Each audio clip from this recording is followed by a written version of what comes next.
Hello students, एक बार फिर से आप सभी का स्वागत है यूपीएससी हिंदी मीडियम चैनल पे। चैनल पे नए हैं तो प्लीज़ जल्दी से चैनल को सब्सक्राइब कर दीजिए, बेल आइकन प्रेस कर दीजिए और अपने दोस्तों के पास में क्लास को 3-4 दोस्तों के पास में ज़रूर शेयर कर ही देना है। और लास्ट क्लासेस आपने नहीं देखी होगी तो प्लेलिस्ट में जाकर लास्ट क्लासेस भी आपको देखना है। इस क्लास के देखने के बाद में आज वाली क्लास में हम डिस्कस करेंगे भारतीय संविधान के स्रोत की, कौन कौन से संविधानों का विश्लेषण करके हमने अपने भारत के संविधान में तत्व जो भी प्रावधान है या कानून है वो समाहित किए हैं। ठीक है, तो यहाँ पे हमने लास्ट क्लास में संविधान की विशेषताएं पढ़ी थी। उसमें जैसे आपके मौलिक अधिकार हैं, जैसे अमेरिका से लिए गए तो वो कुछ रह गए थे, लेकिन आज सोर्सेस के अंदर वो कवर हो जाएंगे, कोई दिक्कत नहीं है, क्योंकि भारत के संविधान में जो तत्व समाहित है, सन्निहित है, वही तो भारत के संविधान की विशेषताएं हैं और वही सोर्सेस के अंतर्गत भी आता है। और जैसे मौलिक कर्तव्य है तो वो भी आज के क्लास के अंतर्गत कवर हो जाएगा। ठीक है, तो यहाँ हम क्लास स्टार्ट करते हैं। इसके अंतर्गत हम पर्टिकुलर हर देश के संविधानों के अंतर्गत जो भी वर्णित जो प्रावधान है, जो भारत के संविधान में जो तत्व लिए गए उनको हम डिस्कशन करेंगे। ठीक है, तो यहाँ सबसे पहला जो सोर्स है, पहले तो हेडिंग डाल देंगे भारत के संविधान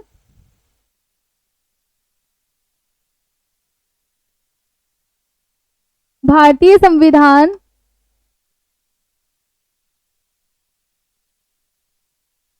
के स्रोत, भारतीय संविधान के स्रोत।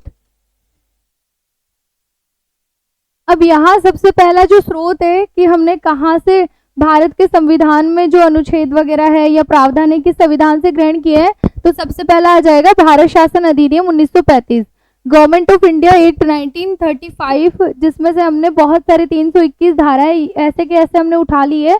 तो इसके अंतर्गत लिख देंगे भारत शासन अधिनियम, भारत शासन अधिनियम 1935, भारत शासन अधिनियम 1935। अब इसके अंतर्गत हमने महत्वपूर्ण प्रावधान कौन से लिए, तो पहले तो लिखेंगे 321 धाराएं हमने ग्रहण की है भारत के संविधान में। तो मूल अनुच्छेद कितने थे हमारे भारत के संविधान में? 395, वर्तमान में कितने हैं? 470। तो साथ साथ में आपको रिवीजन भी करते जाना है। और साथ में हमने 12 अनुसूचियां ली थी। देखो मूल संविधान में तो कितनी अनुसूचियां थी? सिर्फ 8 ही थी, लेकिन यहाँ से हमने 12 अनुसूचियां कैसे अपनाई? अब आप सब बोलोगे कि मैंने कल की क्लास में ये पढ़ाया था, ये परसों की क्लास जो हमारी अनुसूचियां वाली क्लास हुई थी उसमें मैंने आपको ये बताया था कि 8 अनुसूचियां मूल संविधान में थी, उसके बाद में संविधान संशोधन के फलस्वरूप 9, 10 और 11 और 12 को ऐड किया गया। ठीक है, तो इसमें 9वीं अनुसूची को 1951 में हमने ऐड किया, फिर 10वीं अनुसूची को हमने 1985 में ऐड किया और 11वीं और 12वीं अनुसूची को हमने 1992-93 के अंतर्गत ऐड किया। तो यहाँ पर ये 12 अनुसूचियां कैसे ली गई? 1935 के भारत शासन अधिनियम से। देखो स्टूडेंट, सबसे पहली जो क्लास हुई थी उसमें मैंने आप सभी को बताया था कि BN राव को सबसे पहले संविधान का प्रारूप बनाने के लिए कहा जाता है। तो जब BN राव ने बनाया तो उस वक्त उन्होंने जो ये सोर्सेज लिए ना, तो इनमें से 321 जो धाराएं हैं वो तो अभी वर्तमान में भी है, लेकिन ये अनुसूचियां है ना, जब जैसे BN राव ने प्रारूप बना दिया उसके बाद में प्रारूप समिति के अध्यक्ष डॉक्टर भीमराव अम्बेडकर को बनाए जाते हैं। साथ में उनके और भी सदस्य होते हैं, जैसे KM मुंशी है, अलादी कृष्णा स्वामी अय्यर है, ठीक है, BL मित्रा है, DP खेतान है। DP खेतान की तो खैर बाद में मृत्यु हो गई थी, लेकिन उसके बाद में TT कृष्णाचार्य आ गए। तो ये सभी सदस्य जो प्रारूप समिति के सदस्य थे उन्होंने फिर बाद में क्या कर दी? 8 अनुसूचियों की संख्या 8 कर दी और उस वक्त इन्होंने 13 समाहित की थी, 12 तो ये और एक अन्य अनुसूची। ठीक है, तो यहाँ पर फिर 8 कर दी उन्होंने संख्या। तो हमें ध्यान में तो क्या रखना है कि 1935 के भारत शासन अधिनियम से 13 अनुसूचियां ली गई थी, लेकिन जब प्रारूप समिति के अध्यक्ष डॉक्टर भीमराव अम्बेडकर को बनाया जाता है तो वो क्या करते हैं, इसके अंतर्गत जो है संशोधन करके फिर जो मेन जो प्रारूप जो संविधान का ढांचा है वो प्रस्तुत करते हैं। ठीक है, और उसमें उन्होंने फिर 395 अनुच्छेद और 8 अनुसूचियां रखी। ठीक है, तो यहाँ ये लिख लिया। अब ये भी लिख लो भाई, जब भारत शासन अधिनियम जो पेश किया गया था तो उस वक्त कौन थे? भारत के वायसराय विलिंगटन थे। ठीक है, अब यहाँ देखो ये महत्वपूर्ण नहीं है कि वायसराय कौन थे, लेकिन एक तरह से आपके जनरल नॉलेज के लिए ध्यान में रखना आवश्यक है, क्योंकि यहाँ हम सोर्सेज पढ़ रहे हैं। तो भारत शासन अधिनियम में से कौन कौन से सोर्सेज लिए गए, तो एक बार आप स्क्रीनशॉट लिख लीजिए, फिर मैं सीक्वेंस वाइज एक एक को डिफाइन करते हुए बता देती हूँ। तो यहाँ पर हम लिखेंगे जो भारत शासन अधिनियम में से जो पहला जो सोर्स लिया गया था वो लिया गया था आपके UPSC का, अर्थात यूनियन पब्लिक सर्विस कमीशन, संघ लोक सेवा आयोग। ठीक है, तो यहाँ पर जो ये संघ लोक सेवा आयोग है, संघ लोक सेवा आयोग, ये जो संघ लोक सेवा आयोग है ये हमने कहाँ से ग्रहण किया, इसका जो कॉन्सेप्ट है ये कहाँ से ग्रहण किया, 1935 के भारत शासन अधिनियम से। और इसको हमने फिर अपनाया कब, 25 जनवरी को, हमारे जो गणतंत्र दिवस है उसके एक दिन पहले 25 जनवरी 1950 को हमने अपना लिया था। अब यहाँ पर आप देखेंगे कि ये जो संघ लोक सेवा आयोग है इसका भारत के संविधान में कौन से भाग में है ये, तो भाग में देखिए तो भाग 14 के अंतर्गत अनुच्छेद, भाग 14 में है अनुच्छेद 315 से लेकर 323 तक के अंतर्गत इसका वर्णन है। ठीक है, किसका, संघ लोक सेवा आयोग का, जिसमें जो यूपीएससी है, अखिल भारतीय सेवाएं आयोजित करवाने का कार्य करता है। ठीक है, तो यहाँ पे एक बार ये ठीक से लिखती हूँ मैं, 323 ध्यान में रखना है, 315 से 323 के अंतर्गत वर्णन है। अब उसके बाद में हम आगे बढ़ते हैं और इसकी स्थापना भी लिख लो, स्थापना वर्ष कब है, 1950।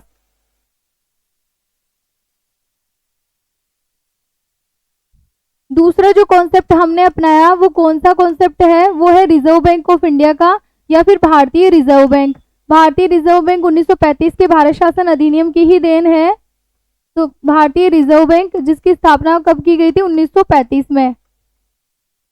तो यहाँ हमने भारत के रिजर्व बैंक की भी की अवधारणा है वो भारत शासन अधिनियम से अपनाई है या फिर भारतीय संविधान में इसको इस तरह से शामिल किया है।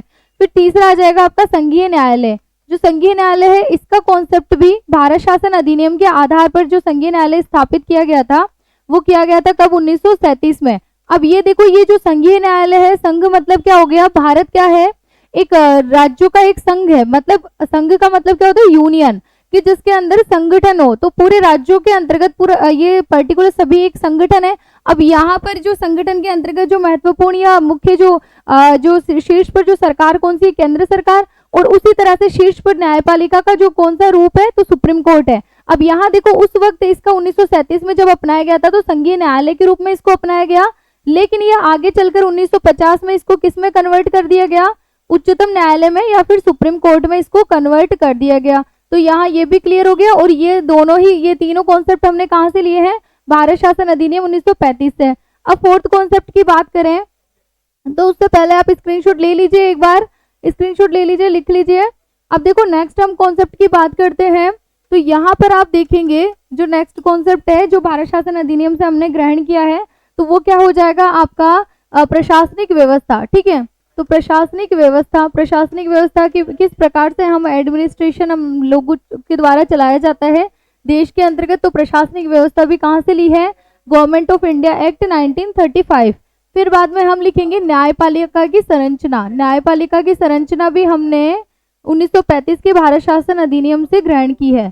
तो न्यायपालिका की संरचना भी लिख देंगे। देखो न्यायपालिका की संरचना के अंतर्गत क्या है, वही चीज मैंने कल समझाया था आप सभी को, इधर समझाती हूँ मैं। सबसे ऊपर क्या होता है, सुप्रीम कोर्ट, उसके अधीनस्थ राज्य के अंतर्गत होते हैं हाई कोर्ट। ठीक है, तो यहाँ पर ये हो गया।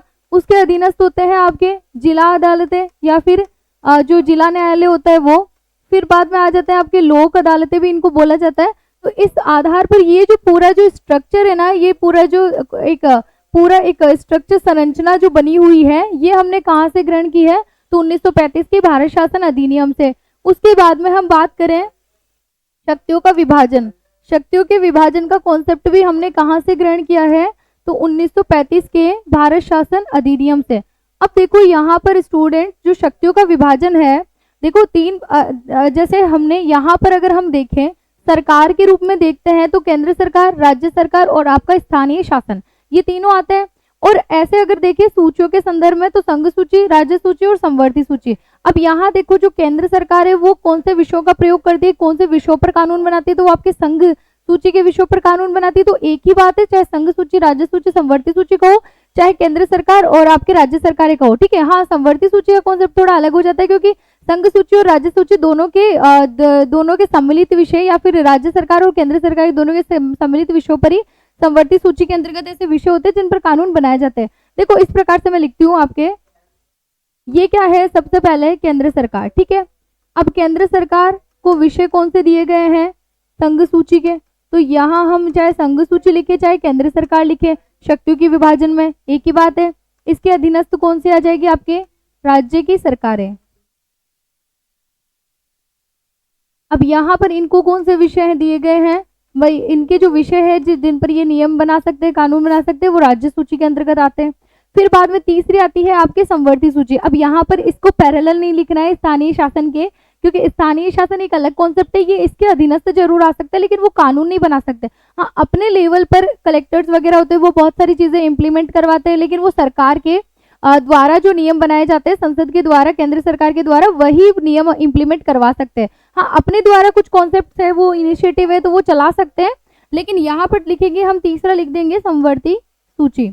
समवर्ती सूची के अंतर्गत देखो दोनों विषय आते हैं, मतलब केंद्र सरकार भी आपके नियम बना सकती है और राज्य सरकार भी नियम बना सकती है, दोनों मिलकर जो है नियम बना सकती है। जैसे कि आप देखेंगे राज्यसभा है तो वो एक तरह से राज्यों का प्रतिनिधित्व ही करती है, क्योंकि देखो पर्टिकुलर किसी भी राज्य की एक भौगोलिक अवस्थिति अलग है। और हमारे देश की बात करें जहां पर विविधताओं वाला देश हम कह सकते हैं, बहुत सारी डाइवर्सिटीज है हर क्षेत्र के अंतर्गत, तो यहाँ पर क्या होता है कि केंद्र सरकार के पास में, जब भाई केंद्र सरकार में जैसे लोकसभा सदस्य होते हैं तो उनके पास ऐसा तो है अपने अपने निर्वाचन क्षेत्र रहते हैं, लेकिन वो पर्टिकुलर एक राज्य को संबोधित नहीं करते या फिर राज्य का प्रतिनिधित्व नहीं करते। इसी वजह से हमारे राज्यसभा का कॉन्सेप्ट रखा गया है और इसी वजह से एक यही जो है वजह है कि हमने राज्य सूची को भी जो है सम्मिलित किया है, ठीक है, कि भाई राज्यों के अंतर्गत भी प्रॉपर विकास का ध्यान रखा जाए। अब यहाँ देखो ये न्यायपालिका की संरचना, उसके बाद में शक्तियों का विभाजन हो गया, तो ये सारे कॉन्सेप्ट हमने कहाँ से ग्रहण किए हैं, तो 1935 के भारत शासन अधिनियम से। अब देखो स्क्रीनशॉट ले लीजिए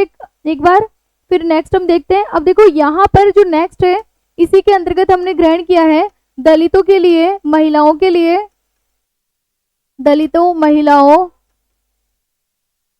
और बुजुर्गों के लिए हमने जो आरक्षण की जो व्यवस्था है वो भी हमने कहां से ग्रहण की है, तो 1935 के भारत शासन अधिनियम से, ठीक है।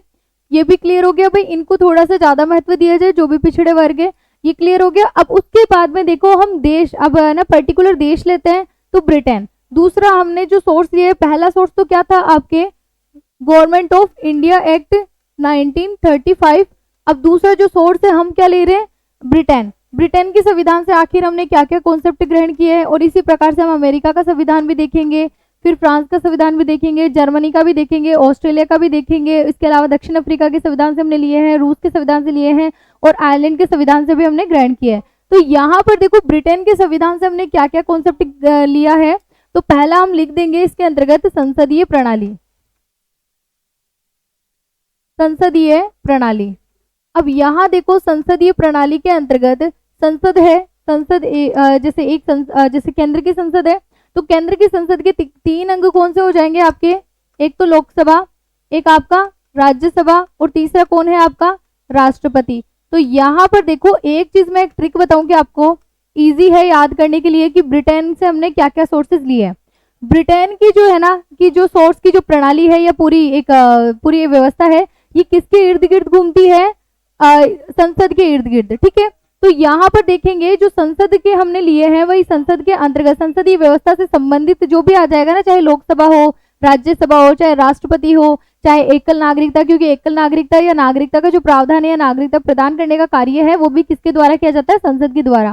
वैसे नागरिकता लेना बहुत आसान है, अब आप जो इंडियन सिटीजनशिप या सिटीजनशिप ऑफ इंडिया की जो वेबसाइट पर जाएंगे और आप आराम से जो है नागरिकता के लिए अप्लाई कर सकते हैं। अब यहाँ पर देखेंगे संसदीय प्रणाली आ गई, जिसके अंतर्गत हम, अब देखो संसदीय प्रणाली के अंतर्गत, जैसे संसदीय प्रणाली हम देख सकते हैं, किसी भी अगर देश का आपको अध्ययन करना है कि किस देश के अंतर्गत पाई जाती है या संसदीय प्रणाली के प्रमुख लक्षण कौन से हैं, तो इसमें सबसे पहला तो आता है बहुदलीय व्यवस्था। तो है हमारे देश के अंतर्गत बहुत सारे दल है, उनमें कंपटीशन है, और साथ ही एक जो अग्रता ही विजेता की जो प्रणाली है ना वो भी इसके अंतर्गत आती है। तो नेक्स्ट लिख देंगे अग्रता ही विजेता। तो यहाँ first past the post system, ठीक है, इसको ये कहा जा सकता है। अग्रता ही विजेता का मतलब क्या है, जिसने सर्वाधिक वोट जीते हो, वोट हासिल किए हो, वही क्या है, विजेता हो जाएगा, ठीक है। तो यहाँ पर लिख देंगे हम अग्रता ही विजेता। दूसरा ये आ गया, तो यहाँ ये चीज हो गई क्लियर। अभी एक बार स्क्रीनशॉट ले लीजिए, फिर आगे के सोर्सेस हम ब्रिटेन के ही पढ़ेंगे अभी, फिर उसके बाद में नेक्स्ट जो देश है उनके पढ़ेंगे, ठीक है। तो यहाँ पे तीसरा सोर्स कौन सा हो जाएगा आपके, एकल नागरिकता का। एकल नागरिकता, एकल नागरिकता मतलब एक ही नागरिकता है, इकहरी नागरिकता है, और ये भी हमने कहाँ किस देश के संविधान से ग्रहण किया है, तो ब्रिटेन के संविधान से। इसका हमें भारत के संविधान में देखा जाए तो किसके अंतर्गत वर्णन मिलता है, भाग 2 में अनुच्छेद आपके 5 से 11 तक के अंतर्गत है, ठीक है। अनुच्छेद 5 से 11 में है इसका जो वर्णन है, तो ये अनुच्छेद 105 से 11 तक के अंतर्गत दी गई है और भाग 2 के अंतर्गत है। ठीक है, भाग 1 में क्या है, भारत और उसके संघ राज्य क्षेत्र, जिसमें अपना देश जो भारत है और साथ में जो यूनियन टेरिटरीज है, सारे राज्य हैं, इनके बारे में बताया गया। और भाग 2 में क्या है, नागरिकता से संबंधित प्रावधान है। तो एकल नागरिकता है भाई हमारे देश की, और आगे हम नागरिकता का कॉन्सेप्ट भी बहुत अच्छे तरीके से पढ़ेंगे। तो क्लास पे कंटिन्यू बने रहना है, और चैनल को अभी तक आपने सब्सक्राइब नहीं किया तो पहले सब्सक्राइब तो जरूर कर देना है। ठीक है, अब यहाँ हमने पढ़ लिया, उसके बाद में देखो क्या क्या हमने और ग्रहण किए हैं। तो यहाँ हम लिख देंगे राष्ट्रपति की औपचारिक प्रधानता। अब देखो मैंने बोला ना कि भाई ब्रिटेन के जो भी सोर्सेज है वो संसद के इर्द गिर्द घूमते हैं। संसद ही नागरिकता प्रदान करती है, संसद में संसदीय प्रणाली आ गई, संसद के अंतर्गत द्विसदनीय व्यवस्था आ गई, तो वो भी हमने ब्रिटेन से ली है। और संसद में राष्ट्रपति आता है, भाई 3 अंग है ना, लोकसभा, राज्यसभा और राष्ट्रपति, तो तीसरा अंग है, चाहे नामात्र का प्रधान हो बट है। तो यहाँ संसद की औपचारिक प्रधानता, राष्ट्रपति की औपचारिक प्रधानता, क्योंकि संसद की तो महत्वपूर्ण प्रधानता है, संसद ही सब जो है पूरे नियमों का जो है निर्माण जो है संसद के द्वारा किया जाता है। लेकिन यहाँ पर क्या है, राष्ट्रपति की औपचारिक प्रधानता, राष्ट्रपति को सिर्फ हस्ताक्षर करने होते हैं। अब आप सब बोलोगे कि ब्रिटेन का संविधान देखा जाए, ब्रिटेन को देश को देखा जाए, वहां की सरकार की व्यवस्था को देखा जाए, तो वहां तो राष्ट्रपति का जो महत्व है वो एक तरह से है ही नहीं, मतलब राष्ट्रपति का कॉन्सेप्ट ही नहीं है। क्योंकि वहां क्या होता है, एक तो क्या है पीएम बना दिया गया जब डेमोक्रेसी आया, और एक वहां का जो सम्राट है ना वो है, यहाँ पर राष्ट्रपति तो है ही नहीं। लेकिन देखो स्टूडेंट्स, यहाँ क्या होता है, पहले क्या है सम्राट का कॉन्सेप्ट था। अब ये अपनी परंपराओं से बहुत प्यार करते हैं, कौन करता है, ब्रिटेन वासी। अब ये नहीं चाहते कि भाई यहाँ का जो सम्राट है इस पद को जो है कुछ और नाम दिया जाए, ये इसको भले ही इसको नाम मात्र का प्रमुख बना दिया गया है, लेकिन इसको ये इस धारणा में बिलीव करते हैं कि सम्राट चिरायु हो और सम्राट जीवित रहे। ठीक है, मतलब सम्राट की उम्र रहे। ठीक है, तो यहाँ पे क्या है, सम्राट को इन्होंने राष्ट्रपति के रूप में कन्वर्ट तो नहीं किया है, लेकिन इसको सिर्फ नाम मात्र की शक्तियां दे रखी है। यहाँ पर एक तरह से भारत में जो राष्ट्रपति का जैसा अस्तित्व बन गया है ना, वैसा ही अस्तित्व सम्राट का यहाँ पर बना हुआ है। तो इस प्रकार से हमने राष्ट्रपति की औपचारिक प्रधानता कहाँ से ग्रहण की है, तो ब्रिटेन के संविधान से। अब नेक्स्ट क्या हो जाएगा, द्विसदनीय व्यवस्था। तो आप मुझे बताएंगे द्विसदनीय व्यवस्था कौन सी है। तो यहाँ आप सभी समझ चुके हैं, द्विसदनीय व्यवस्था से मतलब हो गया कि हमने भाई ब्रिटेन के अंतर्गत क्या है, एक होता है लोड सभा और एक होती है कॉमन सभा। तो ब्रिटेन की लोड सभा का मतलब हो गया अब हमारे देश के अंतर्गत राज्यसभा, और ब्रिटेन की कॉमन सभा का मतलब हो गया हमारे राज्य का, मतलब हमारे संसद का लोकसभा का सदन। ठीक है, लोकसभा, जिसको निम्न सदन भी कहा जाता है, जनता का सदन भी कहा जाता है, लोकप्रिय सदन भी कहा जाता है। और जबकि जो राज्यसभा है वो प्रतिष्ठित व्यक्तियों का सदन कहा जाता है इसको, और साथ में जो है आपके राज्यों का प्रतिनिधित्व भी करता है। तो यहाँ पर द्विसदनीय व्यवस्था, द्विसदनीय व्यवस्था हम लोग लिख देंगे, द्विसदनीय व्यवस्था आ जाएगा। ठीक है, जिसके अंतर्गत लिख दो भाई लोकसभा और राज्यसभा। वैसे हम इसको विस्तृत रूप से पढ़ने वाले हैं, तो लोकसभा और राज्यसभा ये लिख देंगे। क्लियर हो गया। तो स्टूडेंट चैनल को आपको सब्सक्राइब कर ही लेना है, क्योंकि इतना डीप में ना किसी चैनल पे नहीं बताया गया है। जो भी सोर्सेज है ना इतना शॉर्ट में बताया जाता है, लेकिन यहाँ पे मैं हर चीज डिफाइन करते हुए चल रही हूँ, ताकि जितना आपका मल्टीपल टाइम्स रिवीजन हो ना उतनी ही आपकी तैयारी बेहतर बन जाए और कॉन्सेप्ट हर जगह जो है क्लियर होता जाए। ठीक है, हर क्लास में। तो एक बार आप स्क्रीनशॉट ले लीजिए। आई होप आप सभी ने स्क्रीनशॉट ले लिया। तो हम नेक्स्ट पे आगे बढ़ते हैं। अब यहाँ पर देखेंगे हम अमेरिका के संविधान से ग्रहण किए गए तथ्य। तो यहाँ देखो एक चीज और बच गया है, ब्रिटेन के संविधान से विधि का जो शासन है ना, ये भी हमने कहाँ से ग्रहण किया है, तो ब्रिटेन के संविधान से। तो एक और लिख लो इसके अंतर्गत, विधि का शासन और एक विधि निर्माण की प्रक्रिया, ये भी हमने कहाँ से ग्रहण की है, तो ये भी ब्रिटेन के संविधान से। अब देखो एक चीज है कि यहाँ मैंने आपको बताया था कि इसकी जो ब्रिटेन का जो सोर्सेज है ना, ये सभी किसके इर्द गिर्द घूम रहे हैं, संसद के। तो यहाँ विधि का मतलब क्या हो गया, कानून, कानून। ठीक है भाई, हम लोग बोलचाल की भाषा में बोलते हैं कि नहीं, विधि विधान। तो यहाँ कानून नियमों को ही तो बोला जाता है। तो यहाँ जो विधि निर्माण की प्रक्रिया है तो वो किसके संविधान से ली गई है, ब्रिटेन के संविधान से। संसद कानून का निर्माण करती है। और ये ना अलग अलग प्रकार के विधेयक होते हैं। देखो स्टूडेंट्स क्या होता है, अगर कोई कानून का हमें निर्माण करना होता है तो सबसे पहले देखो ये जैसे मान लो एनवायरमेंट है, ठीक है, ये हमारा क्या है, जनता का वातावरण है। डेविड ईस्टन के मॉडल से समझा रही हूँ। तो यहाँ पर देखेंगे ये जनता है, जनता से क्या उठती है, मांगे उठती है। और मांगे ये जनता क्यों करती है, क्योंकि जनता ने किसको अधिकार दे रखा है, सरकार को। संप्रभु जनता है, जनता ने संप्रभु अब बना दिया है किसको, सरकार को। सरकार अर्थात आ जाएगी आपकी क्या, संसद। तो यहाँ पर संसद के पास में मांगी जाती है। अब संसद के 2 सदन है, लोकसभा और राज्यसभा, तो दोनों के अंतर्गत ये क्या पहुंची है, मांगे। अब देखो मांग बोलने में ठीक नहीं लगता है, मांग थोड़ा सा इनफॉर्मल वर्ड है, तो यहाँ पे इसका नाम चेंज क्या हो जाता है, विधेयक। ठीक है, बस इतना सा ही डिफरेंस है मांग और विधेयक में। तो इसी का नाम किस में चेंज हो जाएगा, इसका नाम हो जाएगा विधेयक। अब यहाँ देखेंगे ये जो विधेयक है ना, अगर इसको पारित किया कर दिया जाता है, और पारित ये कैसे होगा, लोकसभा और राज्यसभा के जो है समर्थन से। अब यहाँ पर देखो विधेयक भी अलग अलग प्रकार के होते हैं, धन विधेयक होता है, ठीक है, और आपके जो है साधारण विधेयक होता है। और तो इस आधार पे जो है अगर मान लो विधेयक पारित हो जाएगा, तो पारित, अब एक और को प्लस करेंगे, भाई राष्ट्रपति की भी तो मंजूरी आवश्यक है। अब आप बोलोगे प्रधानमंत्री तो है ही नहीं, प्रधानमंत्री लोकसभा का सदस्य, लोकसभा में से ही होता है, राज्यसभा में से भी हो सकता है, चलो ये मान लो संसद के एक सदस्य के रूप में ही रहता है। तो यहाँ पे प्रधानमंत्री भी अपने आप ही समाहित है, प्रधानमंत्री की सहमति भी इसके अंतर्गत ही है। अब मान लो यहाँ पर मांगे कितनी उठी थी, 10, लेकिन अब ये विधेयक पारित हो चुका है, तो ये अब क्या बन जाएगा, कानून बन जाएगा। लेकिन अब यहाँ पर 5 जो विधेयक है ना, उसको ही पारित किया गया, 5 विधेयक या 5 मांगों को ही माना गया और उसको कानून बना दिया गया। तो यहाँ पर अब ये कानून का क्या हो जाएगा, वितरण हो जाएगा जनता में, क्या बनकर, या तो कोई नियम या कानून बनकर, या फिर योजनाएं बनकर, या जनता के पर्टिकुलर अधिकार बनकर। ठीक है, अब ये जो 5 जो मांगे बच चुकी है, ये वापस जनता में आ जाएगी। ठीक है, तो इस प्रकार से कानून का निर्माण होता है। तो ये पूरी विधि निर्माण की प्रोसेस हमने कहां से अपनाई है, ब्रिटेन के संविधान से। देखो स्टूडेंट्स, क्या हुआ, 1947 में हमारा देश आजादी हुआ, तो हमारे पास में ब्रिटेन के अलावा भाई और भी देश तो थे, लेकिन ब्रिटेन से बड़ा कोई सोर्स नहीं था। तो 1935 का चाहे भारत शासन अधिनियम हो, चाहे ब्रिटेन की जो है संसदीय व्यवस्था हो, चाहे ब्रिटेन के जो भी सोर्सेज हो, ये सभी हमने ब्रिटेन से अपनाए, क्योंकि 1935 का जो भारत शासन अधिनियम है, ये ब्रिटेन के जो है ब्रिटेन के अधीन जब हमारी गवर्नमेंट थी, तभी तो ये पारित किए जा रहे थे। तो यहाँ देखो ये आपका क्लियर हो चुका है। दूसरा ये है विधि का शासन।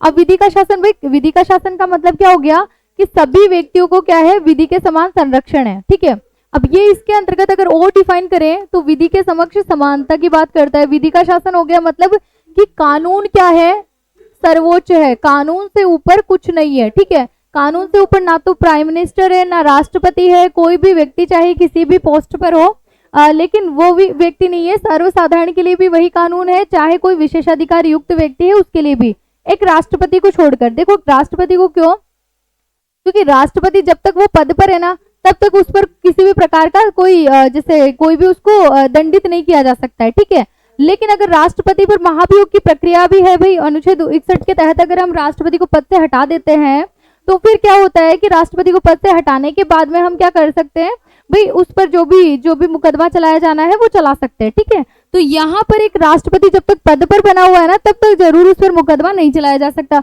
बाकी सभी व्यक्तियों को क्या है, समान रखा गया है। तो इसके अंतर्गत विधि का शासन मतलब क्या है, कानून आपका जो विधि है ना, ये कैसी है, सर्वोच्च है, विधि का शासन सर्वोच्च है। तो यहाँ देखो विधि की जो है विधि के समक्ष समानता की जो ये है ना, ये प्रावधान विधि के समक्ष समानता की बात करता है। ठीक है, तो मैं इसको समता लिखती हूँ, ये उचित रहेगा। विधि के समक्ष समता की ये बात करता है। ये कहाँ से लिया गया, ब्रिटेन से। अब देखो स्टूडेंट्स, यहाँ ब्रिटेन जो विधि के समक्ष समता है, इसका मतलब क्या हुआ, चाहे कोई व्यक्ति किसी भी जाति से हो, किसी भी धर्म से हो, किसी भी संप्रदाय से हो, किसी भी लिंग से हो, चाहे कहीं भी भारत के अंतर्गत कहीं भी जन्मा हो, किसी भी कोने में, और किसी भी चाहे वर्ण से हो। ठीक है, तो वो क्या है, कानून के समान, कानून के सामने क्या है, समान है। ठीक है, उसको समानता प्राप्त है किसकी, या फिर जो है संरक्षण प्राप्त है किसका, संविधान का। अब देखो स्टूडेंट्स, यहीं पे एक बात और आती है, विधि के समान संरक्षण अनुच्छेद 14 के अंतर्गत ये भी अनुच्छेद 14 में है, और जो विधि का समान संरक्षण है ना, वो भी अनुच्छेद 14 में, लेकिन वो किससे लिया गया है, अमेरिका के संविधान से लिया गया है। देखो दो कॉन्सेप्ट है, एक तो विधि के समक्ष समता, दूसरा कॉन्सेप्ट क्या है, विधि का समान संरक्षण। अब दोनों क्या है, अनुच्छेद 14 के तहत ही है। ठीक है, क्योंकि अनुच्छेद 14 से लेकर 18 तक के अंतर्गत क्या है, समता का अधिकार है, मौलिक अधिकारों के अंतर्गत आता है ना ये। भाई 12 से 35 तक आपके मौलिक अधिकार दिए गए हैं, कौन से भाग के अंतर्गत, तो भाग 3 में। अब यहाँ पर देखो ये विधि का जो समान संरक्षण है ना, ये हमने कहाँ से लिया है, यूएसए से, या फिर यूनाइटेड स्टेट्स ऑफ अमेरिका, या फिर संयुक्त राज्य अमेरिका से। इसके तहत क्या है, देखो मान लो आप किसी भी जाति से समान है, कानून सबके लिए समान है, किसी भी संप्रदाय से, लेकिन जातिगत आधार पर भी एक तरह से सरकार भी तो सकारात्मक भेद करती है। कैसे करती है? आरक्षण देकर। अब यहाँ सरकार के द्वारा जो ये विभेद किया गया ना, विभेद नहीं है, ये पिछड़े हुए वर्गों को, जो सामान्य वर्ग है उनके समान लाने का जो है प्रयास है। तो यहाँ पर क्या है, उनको संरक्षण दिया जाएगा। किनको दिया जाएगा? जो भी पिछड़े वर्ग है, चाहे महिला है, चाहे कोई भी ओबीसी है, और चाहे एससी है, ठीक है, एसटी है, या जो दलित है, ठीक है, जो भी पिछड़े वर्ग के अंतर्गत आते हैं। तो यहाँ देखो ये कॉन्सेप्ट तो हमने कहाँ से लिया है? यूएसए के संविधान से, और जबकि ये वाला कॉन्सेप्ट हमने कहाँ से लिया है? ब्रिटेन के संविधान से। तो देखो आपको ये इतना सब कुछ नहीं लिखना है। अब मैं एक बार हटा देती हूँ, आप स्क्रीनशॉट सिर्फ मैं बताऊँ वही लेना, ठीक है। एक बार रुको, मैं हटा देती हूँ। हाँ, ये इधर का ये कुछ भी नहीं लिखना, सिर्फ इतना लिखना है कि विधि का शासन, और दूसरा लिखना है विधि निर्माण की प्रक्रिया, ठीक है। अब यहाँ पर ब्रिटेन के हमने कंप्लीट कर लिया है। अब हम पढ़ेंगे तीसरा सोर्स कौन सा? अमेरिका का संविधान। तो अमेरिका के संविधान से कौन से हमने जो है सोर्सेज ग्रहण किए हैं? तो अमेरिका लिख देंगे सीधा सा। अमेरिका के अंतर्गत लिखेंगे पहला, अमेरिका के अंतर्गत देखो हमने एक तो लिया है क्या? मौलिक अधिकार, सबसे महत्वपूर्ण। मौलिक अधिकार कितने हैं वर्तमान में? 6 हैं। और मूल संविधान में मौलिक अधिकार कितने थे? 7 थे, ठीक है। तो दोनों लिखेंगे। मूल संविधान, देखो यहाँ तो मैं बता रही हूँ, लेकिन और भी डिटेल में मौलिक अधिकार जब पढ़ेंगे ना, तो एक एक को विस्तृत रूप से पढ़ेंगे। वैसे अभी यहाँ पर भी मैं लिख के बता दूंगी। तो यहाँ पर क्या है, मूल संविधान में कितने थे? 7, और वर्तमान में कितने हैं? वर्तमान में है 6। तो यहाँ पर एक जो मौलिक अधिकार था वो कहाँ गया? अनुच्छेद 31 के अंतर्गत जो संपत्ति का अधिकार दिया गया था, वो 44वें संविधान संशोधन 1978 के दौरान क्या किया गया? क्या तहत जो है आपके 300 क के अंतर्गत डाल दिया गया। अनुच्छेद 300 क के तहत उसको एक कानूनी अधिकार के रूप में जो है परिवर्तित कर दिया गया है, ठीक है। अब यहाँ पर मूल संविधान में कितने मौलिक अधिकार थे? तो 7, और वर्तमान में कितने? 6। अब 6 के हम नाम लिख लेंगे। तो यहाँ पर लिखेंगे आप, एक बार स्लाइड चेंज कर देती हूँ, एक बार आप लिख लीजिए या फिर स्क्रीनशॉट ले लीजिए। अब यहाँ पे सबसे पहला जो है मौलिक अधिकार वो कौन सा है आपका? समता का अधिकार। तो समता का अधिकार लिखेंगे हम अनुच्छेद 14 से 18 के अंतर्गत वर्णित है, ठीक है। समता का अधिकार अनुच्छेद 14 से 18 के अंतर्गत है, क्लियर। दूसरा कौन सा आ जाएगा आपका? स्वतंत्रता का अधिकार। स्वतंत्रता का अधिकार,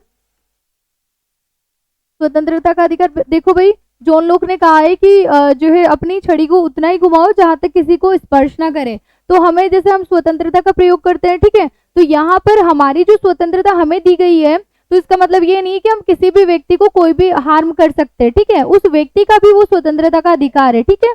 तो यहाँ पर स्वतंत्रता का अधिकार है आपके 19 से 22 के अंतर्गत। आप प्रॉपर लिखेंगे अनुच्छेद 19 से 22 में, अनुच्छेद 19 से 22 के अंतर्गत है, ठीक है। अब इसके बाद आ जाएगा आपके शोषण के विरुद्ध अधिकार।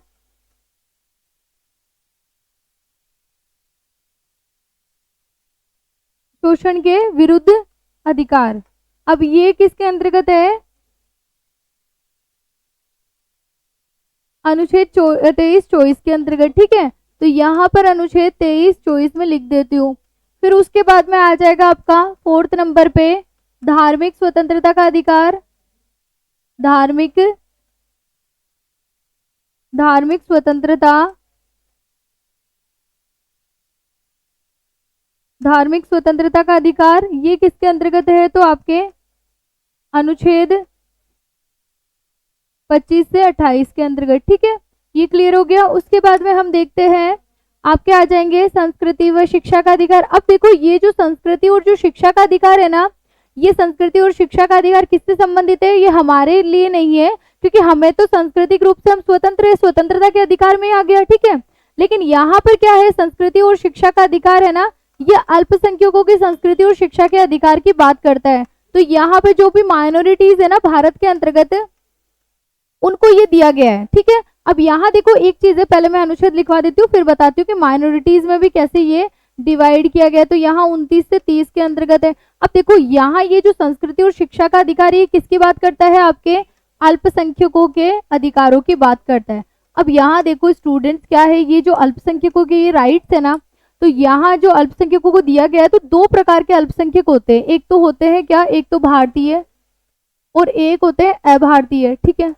अब यहाँ जो अभारतीय है ना, इनका मतलब क्या है, इनके पास में किसी अन्य देश की क्या है, नागरिकता है। अन्य देश की क्या है, इनके पास में नागरिकता है, और इनके पास में ये क्या है, भारत की नागरिकता। ठीक है, तो यहाँ देखो ये अभारतीय है ना, इनमें भी दो प्रकार के अभारतीय होते हैं, एक तो विदेशी राष्ट्र के नागरिक और एक विदेशी शत्रु के नागरिक। मतलब हमारा कोई पर्टिकुलर कोई विदेशी मित्र है उसके नागरिक, और एक पर्टिकुलर हमारे विदेशी जो है शत्रु के नागरिक। ठीक है, तो यहाँ पर आप देखेंगे चाहे शत्रु हो चाहे मित्र हो, इनको कौन से अधिकारों से वंचित किया जाएगा, मतलब इनको कौन से अनुच्छेद या कौन से अधिकार नहीं मिलेंगे।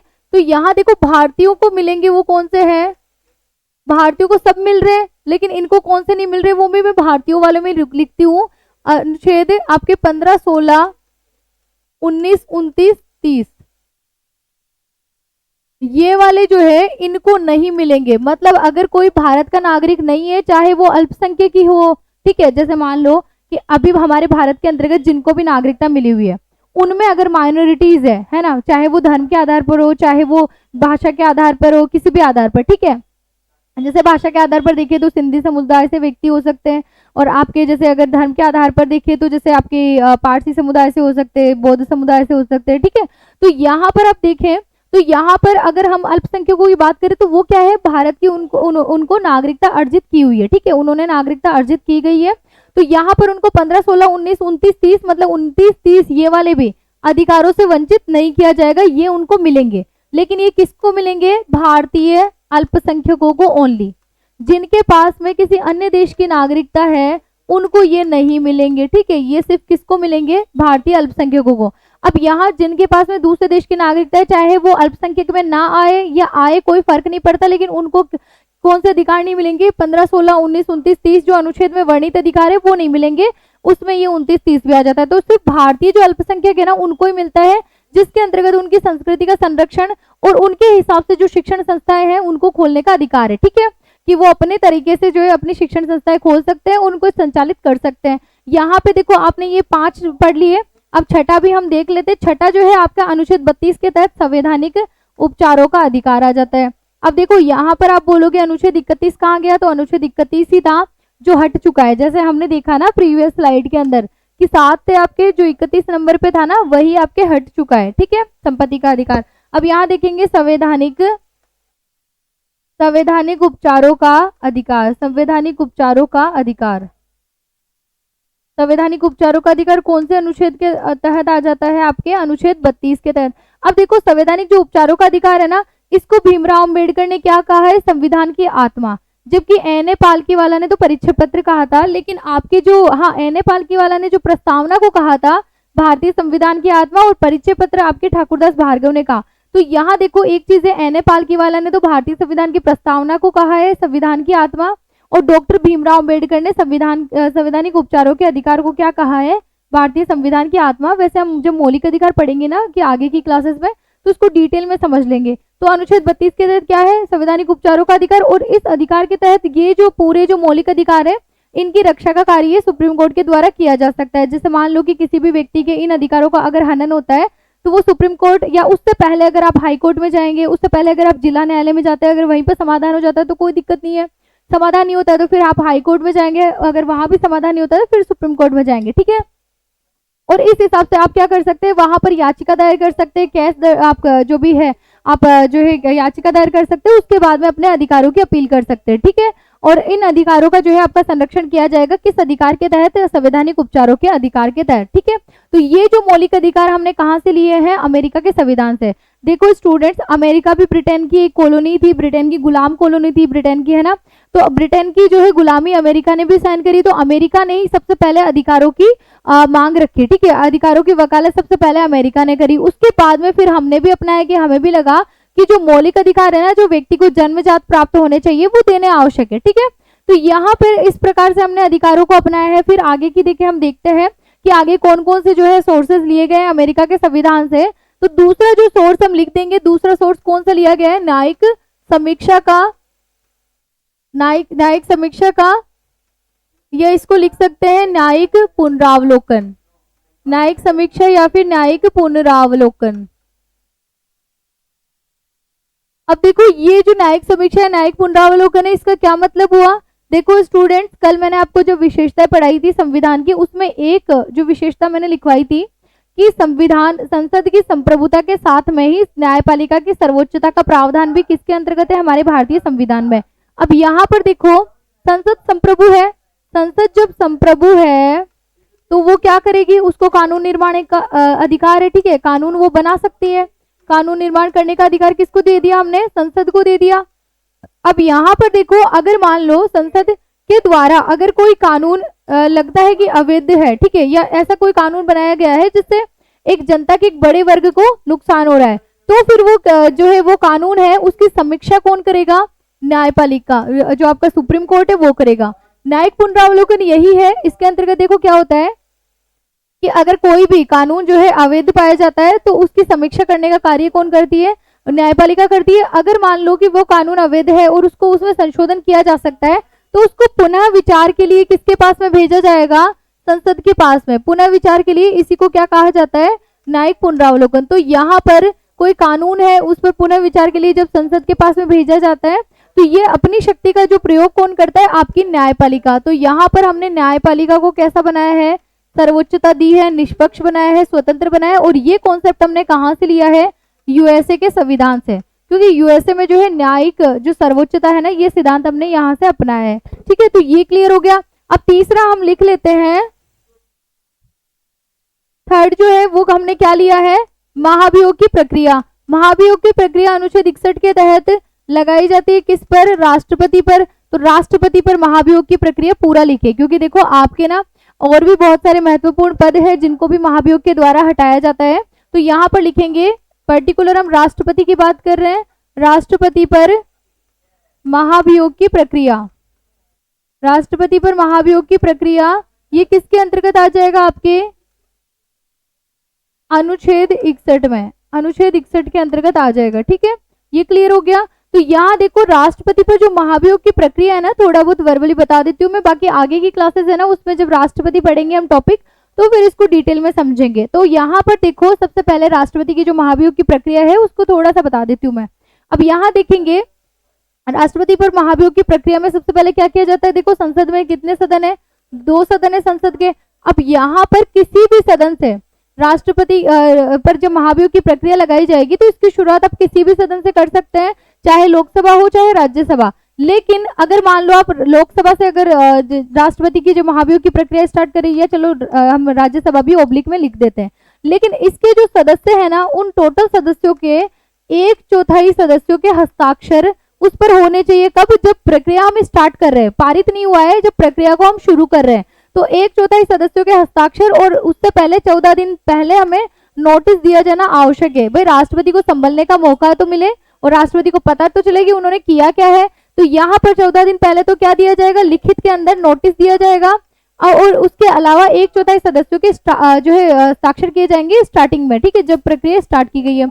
उसके बाद में देखो जब प्रक्रिया शुरू हो चुकी है महाभियोग की प्रक्रिया, तो उसके बाद लोकसभा प्लस राज्यसभा के 2/3 टोटल जितने सदस्य है ना उनके 2/3 सदस्यों के हस्ताक्षर होने आवश्यक है। उसके बाद अगर ये 2/3 सदस्य लोकसभा और राज्यसभा से अगर हस्ताक्षर करके इस महाभियोग के प्रस्ताव को पारित कर देते तभी राष्ट्रपति को पद से हटाया जा सकेगा। ठीक है, अब देखो यहाँ पर देखो क्या होता है, राष्ट्रपति पर मुकदमा राष्ट्रपति पद पर रहते हुए तो नहीं लगाया जा सकता, तो कई बार मुकदमा लगाने के लिए भी राष्ट्रपति को महाभियोग की प्रक्रिया द्वारा हटाया जाता है उसके बाद में, क्योंकि देखो क्षमादान की शक्ति है ना राष्ट्रपति को दी गई है, तो जो क्षमा को दान कर सकता है उस व्यक्ति को उस पद पर रहते हुए कैसे दंडित किया जा सकता है। ठीक है, तो यहाँ पे आपने लिखा न्यायिक पुनरावलोकन या न्यायिक समीक्षा, जो हमने कहां से लिया, अमेरिका के संविधान से।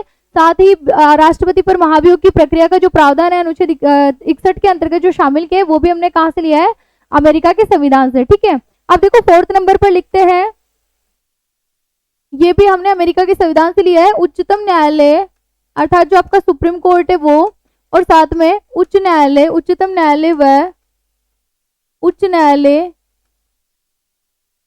के न्यायाधीशों को हटाने की प्रक्रिया। ठीक है, ये भी हमने कहां से ली है, ये वाली जो प्रोसेस है ये भी हमने ली है कहां से, अमेरिका के संविधान से, हटाने की प्रक्रिया। ये हो गया। अब देखो ये अमेरिका से तो क्लियर हो गया कि क्या क्या हमने लिया है। अब जो बाकी जो अन्य देश है वो भी पढ़ लेते हैं, बाकी अन्य देशों से भी 1-1, 2-2 प्रावधान लिए गए हैं। तो इसमें सबसे पहला हम 3 हमने लिख लिए हैं। अब जो 4th नंबर पे आएगा आपका देश, क्योंकि एक तो हमने पढ़ा क्या, गवर्नमेंट ऑफ इंडिया एक्ट 1935 1935, दूसरा हमने देखा क्या, ब्रिटेन से, ठीक है, और तीसरा हमने लिया है कहां से, यूएसए से। तो चलो यूएसए लिख लिया हमने। अब यहाँ पर 4th नंबर पे कौन सा आ जाएगा आपका, आयरलैंड ले लेते हैं।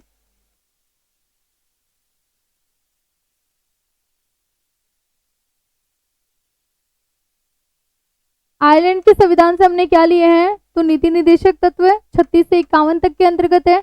भारत के संविधान के अनुच्छेद 36 से 51 तक के अंतर्गत वर्णित है। तो यहाँ पर लिख देंगे नीति निर्देशक तत्व आपके 36 से 51। अब देखो 51 हमने लिख लिया, तो 51 क भी लिख लो। 51 क मतलब मौलिक कर्तव्य, ये हमने कहाँ से लिए हैं, 51 क जो है ना आपका मौलिक कर्तव्य, ये किसके अंतर्गत से लिए हैं हमने, तो यहाँ पर लिख देंगे मौलिक कर्तव्य, ये हमने लिए रूस के संविधान से, ठीक है। तो यहाँ पर लिख देंगे रूस का संविधान। ये मैं थोड़ा उल्टा लिख रही हूँ, सिंधु घाटी सभ्यता की लिपि में पहले बाएं से दाएं फिर दाएं से बाएं, ठीक है। तो यहाँ देखो आपको परेशान नहीं होना है। रूस से हमने क्या लिया है, मौलिक कर्तव्य। मौलिक कर्तव्य आपके 51 क के अंतर्गत है। 51 ये क है। 10 मौलिक कर्तव्य तो हमने मूल रूप से जो है ग्रहण किए थे, लेकिन आपके जो निःशुल्क शिक्षा का जो अधिकार है और कर्तव्य भी है साथ में माता पिता का, तो यहाँ देखो अधिकार के रूप में तो शामिल किया गया मौलिक अधिकारों में अनुच्छेद 21 के अंतर्गत, और आपके कर्तव्यों में शामिल किया गया है किसके अंतर्गत, आपके 11वें मौलिक कर्तव्य के रूप में, ठीक है। तो यहाँ पर पहले 10 थे, उसके बाद में संख्या 2002 के अंतर्गत जब ये पारित हुआ तो कितनी हो चुकी है वर्तमान में मौलिक कर्तव्यों की संख्या 11, ठीक है। याद रहेगा, वैसे मैं डिटेल में समझा दूंगी और भी लिखवाऊंगी आगे, कोई दिक्कत नहीं है। अब यहाँ पर देखो छठा हम देख लेते हैं फ्रांस। देखो फ्रांस के संविधान से क्या लिया गया है, तो एक चीज आपको ध्यान में रखनी है, संघीय व्यवस्था। अब देखो यहाँ पे ना एक कंट्रोवर्सी होती है, ये संघीय व्यवस्था क्या है आपका, फेडरल सिस्टम है। यूनियन सिस्टम की अगर बात आएगी ना, चाहे संघीय व्यवस्था लिखा है चाहे संघात्मक व्यवस्था, लेकिन आपको इंग्लिश वाला जो है मेन जो कीवर्ड है वो ध्यान में रख लेना है। वो हमने कहाँ से लिया था, 1935 के भारत शासन अधिनियम से। तो संघीय व्यवस्था क्या है, ये फेडरल सिस्टम है, और संघात्मक व्यवस्था क्या है, यूनियन सिस्टम। तो दोनों में डिफरेंस है। दोनों में देखो क्या डिफरेंस है, ये संघ के अंतर्गत बटा हुआ है भारत, यूनियन सिस्टम में आ जाएगा। अब यहाँ पर जो है संघ मतलब ये भारत जो है पर्टिकुलर जो है जैसे इसके अंतर्गत जो संघ है, इसके अंतर्गत जैसे शक्तियों का भी डिवीजन भी है, साथ में जो है देश में हमने केंद्र सरकार को जो है ज्यादा महत्व दिया है, और साथ में ये एक तो संघीय व्यवस्था आ गया। लेकिन फेडरल सिस्टम को आपका इतना ध्यान रखना है कि फेडरल सिस्टम आ जाए तो संघीय व्यवस्था किसकी है, फ्रांस के संविधान से ली हुई। और इसके अलावा हमने जो समानता जो शब्द है वो, और साथ में बंधुत्व है और स्वतंत्रता, ये शब्द भी हमने कहाँ से लिए हैं, तो फ्रांस के संविधान से। ये तीनों जो शब्द है ना, ये शब्द लिए हमने फ्रांस के संविधान से, ये याद हो जाएगा। उसके बाद में हम लिखेंगे दक्षिण अफ्रीका का। चलो पहले हम जब यूरोप के देश लिख रहे हैं, जैसे रूस हो गया, फ्रांस हो गया, तो जर्मनी भी लिख लो।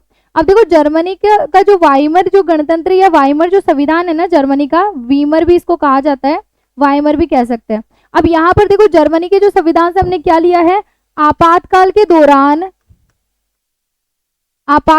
दौरान मौलिक अधिकारों का लोप, मौलिक अधिकारों का लोप, आपातकाल के दौरान मौलिक अधिकारों का लोप। अब यहाँ देखो स्टूडेंट्स, कई टीचर्स जैसे आपको ये बताएंगे कि आपातकाल लिए गए हैं कहाँ से, जर्मनी के संविधान से, तो गलत है। आपातकाल हमने पहले अपना लिए थे, लेकिन अभी एक बार मैं इसमें ऐड कर देती हूँ। यहाँ पे सबसे पहले हमने लिखा है क्या,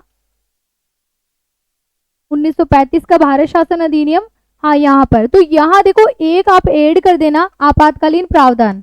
तो आपातकालीन प्रावधान तो हमने 1935 के अधिनियम से लिए, लेकिन आपातकालीन प्रावधान के समय जो मौलिक अधिकारों का जो अल्पीकरण होता है ना, जैसे मान लो अभी कोरोना टाइम में आपको स्वतंत्रता का अधिकार है, मौलिक अधिकार के अंतर्गत आता है, लेकिन आपको लॉकडाउन के तहत जो है घर में रहने के लिए बाध्य किया गया, लेकिन आपकी सुरक्षा के लिए। तो यहाँ पर देश की सुरक्षा के लिए या देश के लोगों के स्वास्थ्य के लिए अगर कोई भी कार्य किया जाता है सरकार के द्वारा, उस परिस्थिति में या देशकाल परिस्थिति में, किसी भी विशिष्ट देशकाल परिस्थिति में मौलिक अधिकारों का लोप किया जा सकता है। और ये जो प्रावधान है हमने जर्मनी के संविधान से लिया है। लेकिन जो आपातकालीन जो प्रावधान है ना, वो हमने कहाँ से लिए हैं, 1935 के भारत शासन अधिनियम में। तो ये मैं अभी ऐड कर देती हूँ, ऐड नहीं किया था। तो इसके अंतर्गत आपके अनुच्छेद 352 के तहत, ये कल हमने विस्तृत रूप से पढ़े ही थे, 352, 356 और 360, ठीक है। आपके देखेंगे इधर, ये फिर से लिखवा देती हूँ मैं, अनुच्छेद 360, तो इसमें तो वित्तीय आपातकाल से संबंधित है। और भाई वित्तीय, अगर मान लो कि वित्तीय संकट हो जाता है, अकाल की स्थिति हो जाती है, भूखमरी की स्थिति, महामारी की स्थिति, उनमें लगाया जाता है। 56 राष्ट्रपति शासन, राज्य के अंतर्गत पर्टिकुलर किसी भी राज्य की सरकार जो है संवैधानिक तंत्र वहां का असफल हो जाता है कार्य करने में, या आंतरिक कलह की स्थिति हो जाती है पर्टिकुलर राज्य सरकार में, तब ये लगाया जाता है, राष्ट्रपति के द्वारा शासित किया जाता है। 352 राष्ट्रीय आपातकाल की घोषणा इसको कह सकते हैं, जो पर्टिकुलर एक देश में युद्ध की परिस्थिति में, आंतरिक या बाह्य जो सुरक्षा को खतरा होने की स्थिति में, या आंतरिक गड़बड़ी के आधार पर लगाया जाता है। ठीक है, तो यहाँ पर